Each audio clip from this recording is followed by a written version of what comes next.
हरियाणा में विद्यार्थियों को आधुनिक शिक्षा और तकनीक से जोड़ने की दिशा में सरकार लगातार काम कर रही है। हिसार में मुख्यमंत्री नायब सिंह सैनी ने ओपी जिंदल मॉडर्न स्कूल में नई शिक्षा सुविधाओं का उद्घाटन किया। इस दौरान उन्होंने विज्ञान, कंप्यूटर और रोबोटिक्स की आधुनिक प्रयोगशालाओं की नई पीढ़ी के लिए जरूरत को बताया। मुख्यमंत्री ने कहा कि सरकार का लक्ष्य विद्यार्थियों को सिर्फ रोजगार के लिए तैयार करना नहीं, बल्कि उन्हें रोजगार देने वाला बनाने वाला भी है। देखिए खास रिपोर्ट। हिसार के ओपी जिंदल मॉडर्न स्कूल में आयोजित कार्यक्रम में मुख्यमंत्री नायब सिंह सैनी ने कई विकास कार्यों का उद्घाटन किया। मुख्यमंत्री ने कहा कि स्कूल में आधुनिक सुविधाएं विद्यार्थियों को प्रयोग, अनुसंधान और नवाचार के नए अवसर देंगी। उन्होंने इनोवेशन हब को भी महत्वपूर्ण पहल बताया, जहां विद्यार्थी अपने विचारों को मॉडल और प्रोजेक्ट में बदलकर नई तकनीक सीख सकेंगे। साथियों, ये केवल उद्घाटन नहीं है, बल्कि नए सपनों, नई संभावनाओं और नए भारत के निर्माण की दिशा में एक ऐतिहासिक कदम है। ये मेरे लिए बहुत ही गर्व की बात है।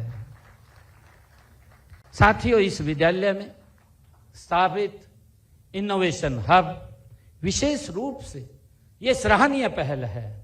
मुझे खुशी है कि प्रत्येक बच्चे के भीतर कोई अनोखी क्षमता, कल्पना और विचार छिपा होता है।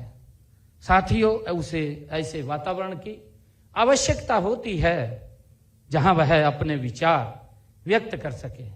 साथियों, उन्हें मॉडल और प्रोजेक्ट में बदल सके तथा साथियों और शिक्षकों के साथ समस्याओं का समाधान खोज सके।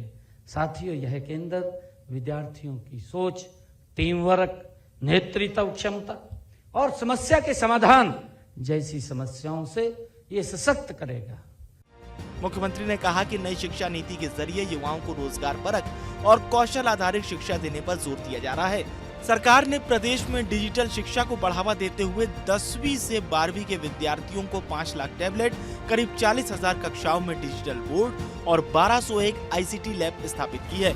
55,000 से ज्यादा स्कूलों को वाईफाई से जोड़ा गया है। साथियों, मुझे खुशी है कि देश के यशस्वी प्रधानमंत्री आदरणीय नरेंद्र मोदी जी ने नई शिक्षा नीति लागू करते हुए उन्होंने कहा था कि युवाओं को ऐसी शिक्षक मिले जो उन्हें चरित्रवान, रोजगारपरक और कौशल युक्त बनाए। हम प्रदेश में विश्व स्तरीय शिक्षा की दिशा में तेजी से हमारी सरकार आगे बढ़ रही है। सर्व शिक्षा अभियान से हर बच्चे का नामांकन सुनिश्चित किया गया है। साथियों, मुझे खुशी है जैसे स्मार्ट क्लासरूम, टैबलेट वितरण और ई-लर्निंग को बढ़ावा दिया गया है।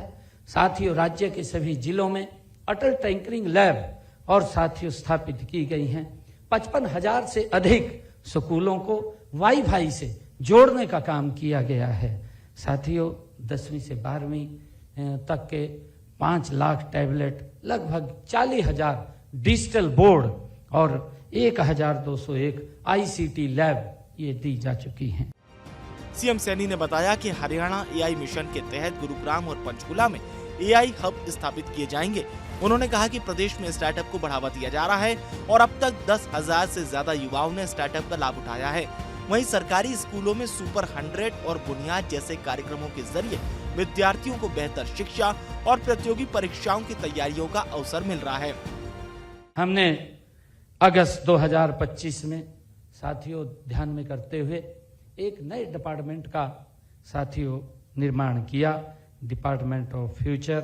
साथ ही इसी प्रकार हमने हरियाणा में AI की मिशन की भी स्थापना की और साथियों इस AI मिशन के माध्यम से हमने गुरुग्राम और पंचकुला में AI हब स्थापित करने का भी साथियों निर्णय किया है। आप लोग देखते हैं कि पिछले 12 वर्षों के अंदर जब हम एजुकेशन संस्थान के अंदर यहाँ खड़े हैं तो हमने निर्णय किया है कि हर डिस्ट्रिक्ट लेवल के ऊपर एक मॉडल संस्कृत कॉलेज साथियों चिन्हित कर लिया।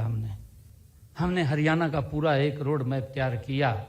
रोड मैप तैयार करके हर 20 किलोमीटर के ऊपर हमने कहा कि एक राजकीय महाविद्यालय खड़ा करना है ताकि बेटियों को दूर ना जाना पड़े, उनके नजदीक ही उनको अच्छी शिक्षा मिले। साथियों, मुझे खुशी है बताते हुए हरियाणा के अंदर हर 20 किलोमीटर के ऊपर राजकीय महाविद्यालय खड़ा हो गया। लाखों की संख्या में हमारी बेटियां आज अच्छी शिक्षा नजदीक पे ले रही हैं, घर के पास ही ले रही हैं। हरियाणा सरकार का फोकस आधुनिक शिक्षा, कौशल विकास, अनुसंधान और नवाचार के जरिए हरियाणा के युवाओं का भविष्य मजबूत करना है, ताकि विद्यार्थी नौकरी तलाशने वाले नहीं बल्कि नए रोजगार पैदा करने वाले बने।